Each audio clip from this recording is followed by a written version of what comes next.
Bonjour à tous et bienvenue sur la chaîne Dragon. Comme l'a dit Christophe, bonjour à tous et bienvenue sur la chaîne Dragon. Alors aujourd'hui on va pas vous parler de course, on va pas parler stratégie, on va pas parler de rien, on va juste parler de nous. Et ouais, ça change. Ouais. Surtout on va parler de François sur cette vidéo. Ouais, et puis à la prochaine vidéo on parlera de Christophe. Ça va être rapide, vous inquiétez pas. C'est juste pour savoir un petit peu qui on est, on nous pose beaucoup de questions et du coup on aimerait revenir un petit peu sur notre parcours. Je sais que j'en ai beaucoup parlé dans les autres vidéos de qui j'étais, mais là on va vraiment rentrer un peu plus dans le détail.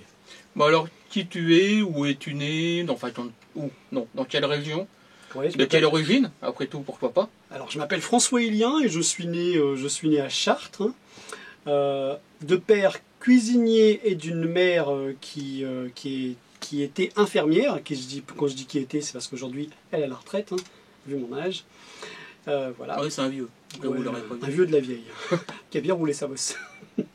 Et donc du coup ton enfance ça a été cool ou c'était compliqué parce que... Ouais, une enfance assez compliquée parce que j'ai perdu mon frère très très jeune en fait d'un accident de voiture. Donc ça a été vraiment extrêmement compliqué.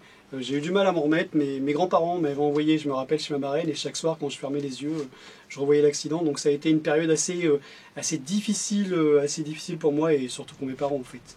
Voilà. Oui, donc c'était pas si cool que ça, mais ça c'était dans ton enfance ou plus tard? Non, c'était pendant mon enfance. D'accord. Ouais, donc on avait donc du coup 4 frères, 4 sœurs, donc du coup on s'est retrouvé donc à 3 frères puisque le dernier qui est décédé il s'appelait Eric. Et du coup donc j'ai toujours mes 4 sœurs et mes autres 2 frères. Donc voilà. une grande famille nombreuse. Une grande famille. Ouais, grande famille. C'était génial à Noël parce que quand toute la grande famille se réunissait, c'était vraiment waouh, j'adorais ça en fait. C'est peut-être pour ça aussi que j'adore les périodes de Noël. Oui, voilà. Ça y fait aussi. Mm. Et sinon, donc, t'as travaillé tôt ou t'avais des longues études ou... Alors, mon père voulait absolument que je fasse de longues études parce qu'il avait déjà un projet pour moi et du coup, il s'avère que ce projet, c'était de travailler avec lui donc dans l'entreprise qu'il avait en tant que cuisinier. C'était pas mon truc. Honnêtement, c'était vraiment pas mon truc. J'ai essayé. Je confirme, c'est pas son truc. Ouais, j'ai essayé la cuisine. C'était sympa au début, je trouvais ça super cool. Et puis mon père m'emmenait quand j'étais petit et il disait que j'adorais ça. Mais finalement, c'est seulement quand j'étais petit ça. Parce qu'après, en grandissant, finalement, on se forge nous-mêmes notre caractère et puis nos opinions et puis notre chemin de vie en même temps. Donc du coup, mon chemin de vie, c'était pas du tout la cuisine. Donc du coup, je décide de devenir conseiller financier. Parce que mon père me dit écoute, soit tu bosses, soit tu dégages, parce que mon père il est de la vieille école, il a vécu chez les bonnes sœurs, donc du coup croyez-moi que la rigueur elle était présente à la maison, et donc du coup voilà, donc premier métier, conseiller financier, et puis en tant que conseiller financier à un moment donné il y a un client qui vient nous voir et qui est magicien, il nous demande un prêt pour faire son spectacle de magie, et là je trouve ça génial.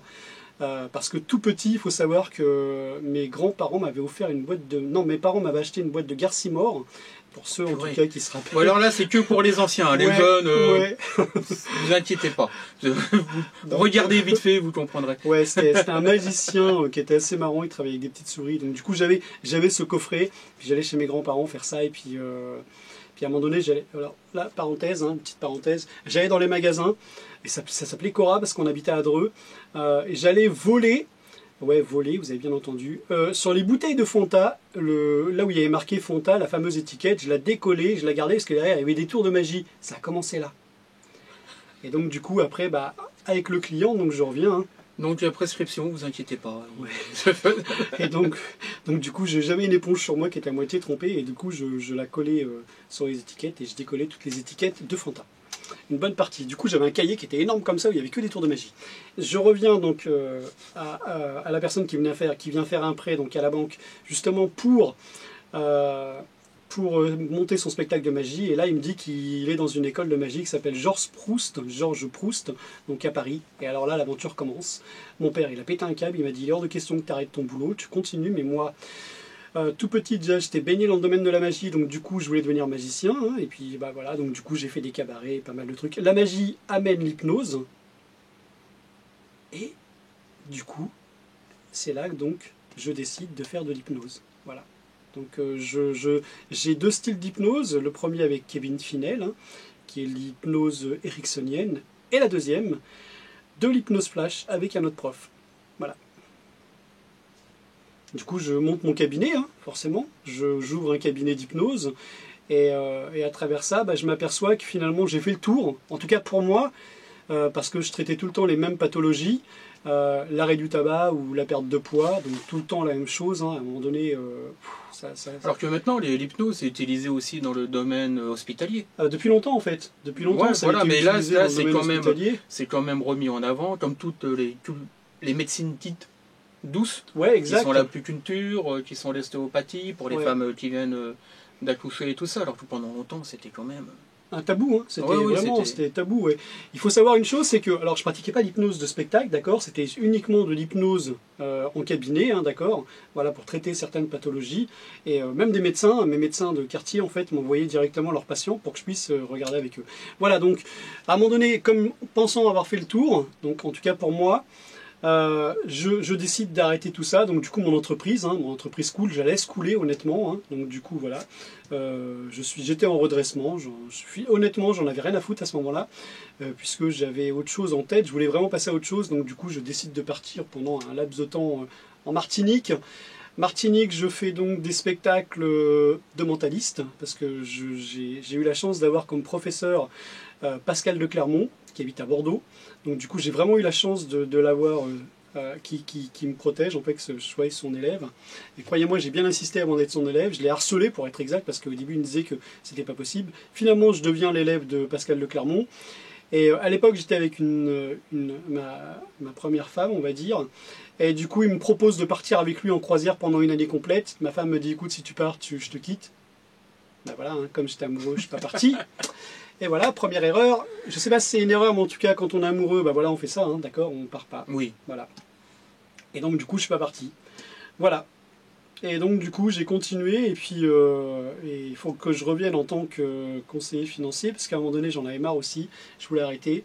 Déjà parce que je faisais un peu de magie, et puis à un moment donné, mon copain, il me dit, écoute, François, si tu veux, je t'apprends à jouer aux courses hippiques. Et là, donc là, les courses hippiques arrivent. On va y venir après, hein, Christophe va me poser des questions par rapport à ça. Déjà, je voudrais parler de mes dents. Oui, c'est vrai que tu as un problème de dents. Ouais, exact. Je pourrais les soigner, honnêtement, mais je crois que je me suis tellement habitué comme ça. Je crois que les gens me connaissent comme ça, en tout cas là où je suis, donc ça me gêne pas plus que ça, honnêtement. Mais tu n'as plus l'habitude de parler avec des dents. Ouais, non, honnêtement. Et puis honnêtement, ouais, je me sens bien, je me sens à l'aise, honnêtement. C'est bizarre ce que je dis là, hein, parce que je pourrais me les faire soigner, hein, mais franchement, honnêtement, je me sens super bien comme ça. Et puis il y avait une phrase que disait Sophie Marceau dans l'Étudiante, c'est accepte-moi tel que je suis, je t'accepterai tel que tu es. Donc voilà, ma femme. Voilà, m'accepte comme ça, mes enfants m'acceptent comme ça. Oui, j'ai une femme et des enfants, évidemment. Ma femme, vous la connaissez, hein, s'appelle Amélie, celle qui m'avait préparé le thé vert que j'adore. Et j'ai eu une passion aussi. Pour ceux qui ne connaissent pas, retournez voir sur la vidéo. Ouais, voilà, les premières vidéos, le millionnaire. Vous allez Voilà. voir, j'en parle beaucoup. Je pratique aussi du Wing Chun. Et puis, au mois de septembre, là, je vais pratiquer du Kung Fu avec un Théoriquement, si Ouais. tout se passe bien. ouais, avec un élève direct de Bruce Lee. Voilà, donc vous voyez, plutôt pas mal, non? Voilà, ça c'était un petit peu... Bon, et une les petite courses hippiques parenthèse. alors, parce qu'on est quand Ouais. même sur une chaîne de courses hippiques. Ouais, alors, Comment t'en es venu? Comment tu as compris comment ça fonctionnait? ouais, alors au début, en tant que conseiller financier, j'en avais marre, donc du coup je décide d'arrêter ma carrière. Et puis avant d'arrêter ma carrière, il y a un de mes potes qui s'appelle Louis, qui malheureusement n'est plus de ce monde aujourd'hui. C'est lui qui m'a lancé dans les courses hippiques, il m'a dit écoute François, j'en ai déjà parlé ça dans les vidéos, hein, d'accord, ceux qui veulent aller voir, je vais rentrer brièvement dans cette histoire. Hein. Donc grosso modo il me dit, voilà écoute je peux t'apprendre à jouer aux courses hippiques, j'y connais absolument rien, je savais pas ce que c'était les courses hippiques, honnêtement, hein, vraiment. J'étais un novice complet dans cette discipline et du coup il me fait découvrir ça et là, waouh, ça devient une révélation, bizarrement ça devient une révélation, dans le sens où je me dis finalement il y a de l'argent à gagner et très rapidement. Mais le problème avec Louis, c'était qu'il avait cette formation, mais sa formation à lui, vous voyez ce que je veux dire, il s'est formé sur le tas, donc du coup il gagnait, il perdait, il gagnait, il perdait. Et un jour je vais donc chercher un journal qui s'appelle le Paris Turf, donc la Bible, hein, pour nous en tout cas les joueurs hippiques. Et donc du coup, il s'avère qu'en achetant ce bouquin, il y a justement un bouquin que je vois à côté. Ça parlait justement des courses hippiques, j'achète ce bouquin. Je le lis à la maison et là justement il parle d'une formation complète sur les courses hippiques, mais il fallait se déplacer sur Paris, ça va, j'étais juste à côté en fait. Et donc du coup je me déplace, je suis une formation avec Nasreddin Pirmamand, et il s'avère que les cours qu'il nous a donnés, c'était les bouquins en fait, des bouquins de Michel Martin. Donc du coup je contacte Michel Martin, Michel Martin me forme aussi. Et il s'avère qu'à un moment donné, je deviens tellement fort que je le dis à Nasreddin. Nasreddin, je fais quelques séminaires avec lui. Alors là, l'aventure commence. Voilà. Donc l'aventure a commencé comme ça pour moi, pour les courses hippiques. Si vous voulez en savoir un peu plus, regardez mes autres vidéos, vous allez voir. Et posez des commentaires. Je parle. Voilà, posez des questions dans les commentaires. Ouais. Voilà, ça sert aussi à ça les commentaires. Exactement. Voilà. T'as d'autres questions, Christophe? Donc course hippique, et comment as-tu pu développer tout ce que tu as réussi à développer? Comment tu fais pour trouver, enfin pas vraiment, on va pas dire le secret, pour trouver une méthode, mais comment ça te vient à l'esprit, comment... Ouais, je crois que c'est grâce à Nasreddin et à Michel Martin, hein, tu sais, leur enseignement, leur discipline, et puis il faut savoir aussi qu'à un moment donné, Christophe et moi, on a lu beaucoup de bouquins sur Rodney, hein, ça a été aussi vraiment parce que il faut savoir une chose, hein, c'est que quand on est formé, on n'a pas assez de ce que l'on apprend. Hein, c'est comme n'importe quel métier, hein, on est d'accord, même quand cuisinier, on va pas se contenter de ce qu'on apprend. À un moment donné, on va aller dans d'autres pays, on va apprendre d'autres choses, et bah, c'est pareil pour les courses hippiques. Hein. À un moment donné, il a fallu que je me forme pour m'améliorer en fait. Comprendre ce qui fonctionnait, ce qui fonctionnait pas. Donc du coup, j'ai eu la chance un jour de tomber sur les bouquins de Rodney. Et alors là, ça a été une révélation, une grosse révélation. Il utilisait énormément les mathématiques et il avait une autre façon de voir les courses hippiques. Et cette partie-là, Christophe et moi, on l'a étudiée pendant des mois et des mois et des mois, des années, je dirais même. Pendant très longtemps. Ah ouais, c'est clair. Et les premiers logiciels qui ont été conçus, c'était sur cette base. Et puis après, forcément, à un moment donné, bah, l'élève, on va pas dire que l'élève dépasse le maître, mais en tout cas... Non, parce qu'il y a des trucs qu'on n'arrive toujours pas à comprendre. Ouais, et du coup, et à un moment donné, forcément, on lâche la personne en notre mentor, on va dire, parce que je le considère comme un mentor. Du coup, on le met de côté pour après faire notre petit bonhomme de chemin. Hein.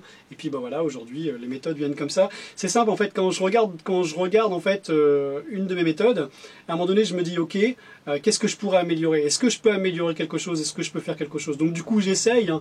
Par exemple, j'essaye de regarder quel était le cheval qui courait avec lui. Est-ce qu'il a l'habitude de courir avec lui?